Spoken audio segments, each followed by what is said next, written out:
load data. God. We're actually going to move this down here. We're going to say if data SO is null, return, otherwise we're going to load data. And then we're going to do public, void set data, exactly like we did action bar data. We're going to set the data SO object to be the data we just pulled in, and then we're going to load that sumbitch.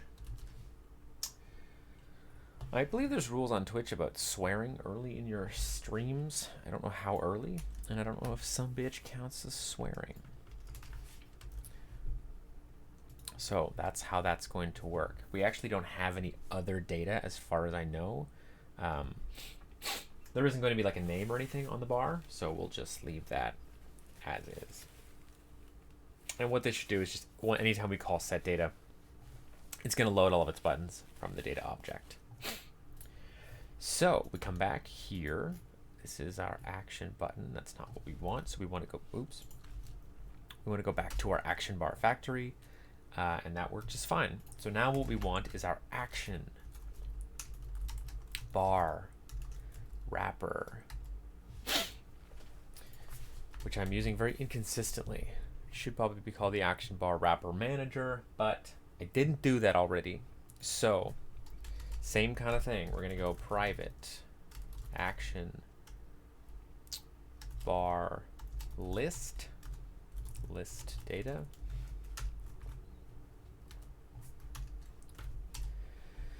And then we want to do this on awake. If list data is null, return. We don't need to do anything. Otherwise, we're going to come down here and we're going to do private void set data. This is a lot of copying and pasting I could probably be doing, but I didn't do that. So same kind of thing. We just want to generate a bar.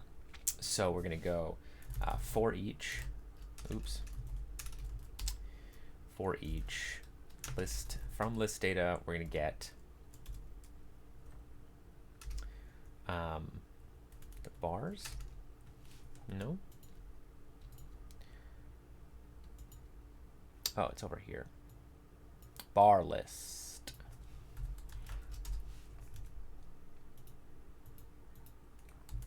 Bar data.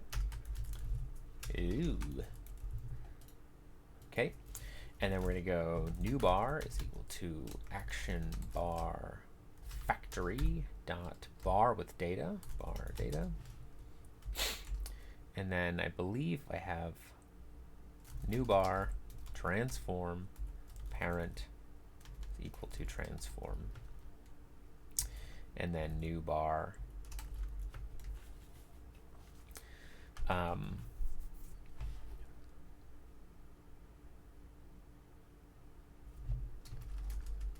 not sure if this is the place I want to do this, but we'll do it anyway. We're going to say if new bar bar data dot default shown is equal to true. We're going to go bar data dot set game object new bar game object set active true.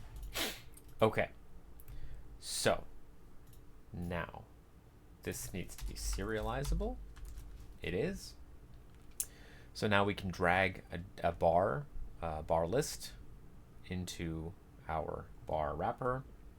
We're going to pop back here. We are going to copy. We're going to make a prefab out of this. So we're going to get rid of the main bar here. No problem. We're going to make a prefab out of this, and it's called action bar, and it probably needs to be called action bar. Action bar is what I wanted it to be. Okay, and then we'll get rid of that. We're going to make some list data. We have, I guess we can just test it out right here, can't we? List overworld. We'll save it, and when we click OK, we should see a couple of things. So we got our command center, our solar panel. I believe, I'm curious why this is missing, but that's okay.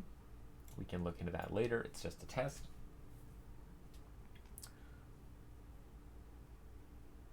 Interesting. And then our power bar.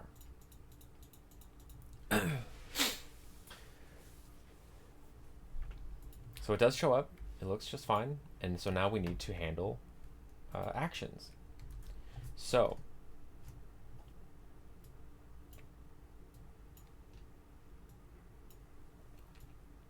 how do we do that? That's a good question. Because before I was calling the action button click data. I was calling it right here. I was calling the overworld manager, which obviously wasn't super helpful because we have buttons in every one of our scenes. And so we need the click handler to propagate its event out to whatever function, whatever delegate will listen to it. And so we're actually going to handle that right here. And the benefit there is that we can handle different methods here, and we can keep this relatively self-contained. What do they call that? Encapsulated. So we'll do action. We have 2 actions so far. We have case construct, and then we have case open bar, I believe I called it, which reminds me I have to plan my wedding.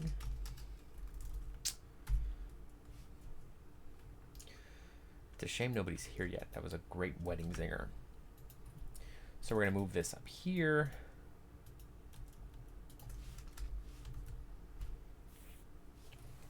And then we actually want to do the same thing. So we want to go... no, we don't. So now we need to find somewhere... What's a good place to trigger this, generally? I think maybe we can have, maybe because these are action buttons, and realistically we should only have 1 action bar wrapper.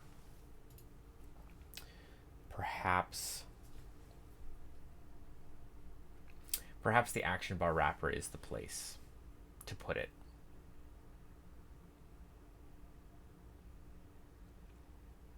Because we don't really want the action buttons themselves to know too much about what's going on. We're going to be able to swap this in and out. So we'll hop up to action bar wrapper. Action bar wrapper.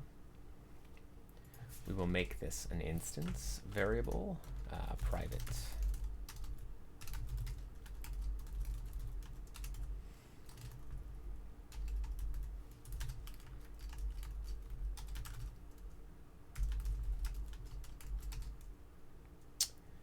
Destroy game object, and then else we're going to set instance is equal to this. We're also going to make a getter. We're going to go getter action wrapper instance,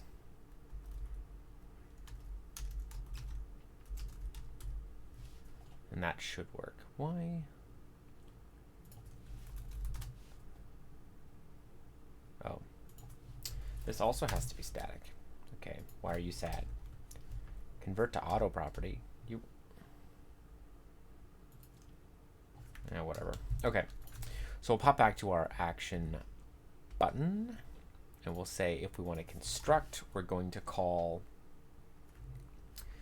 action bar wrapper instance.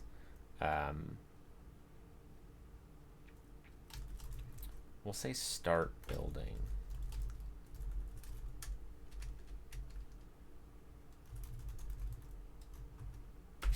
It's not ideal,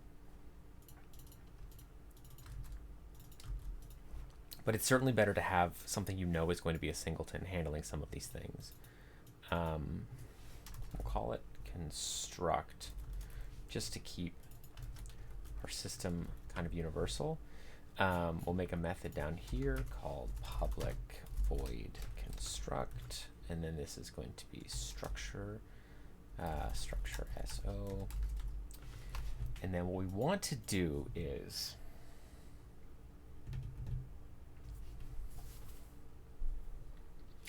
I believe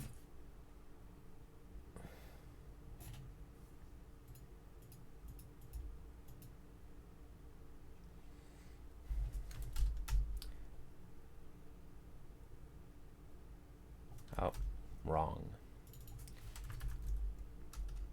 You should be a structure SO. That's okay. Oops.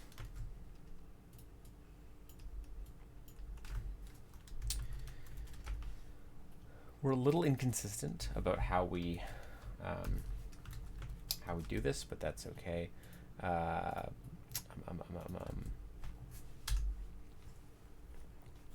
So what we want to do is, actually, let's go into the overworld manager, or I guess the base overworld manager. What is an overworld manager?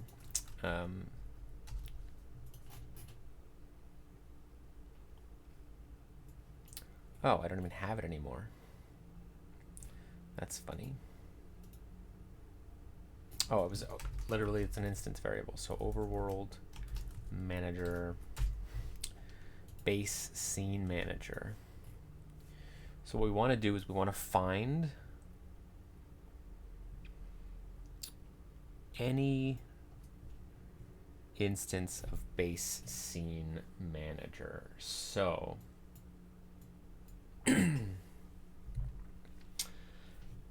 how do we do that? I believe you can get game object with tag, which might be the move.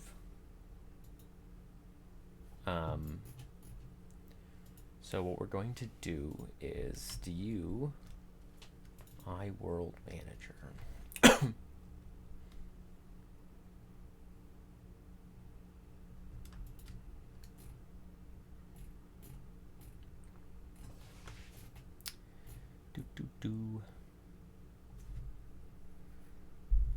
Yeah, we want to call start building. So in the action bar wrapper, we're going to have private static. Doesn't actually have to be static. We're going to go private, we'll call it base scene manager. I don't know why you don't like that.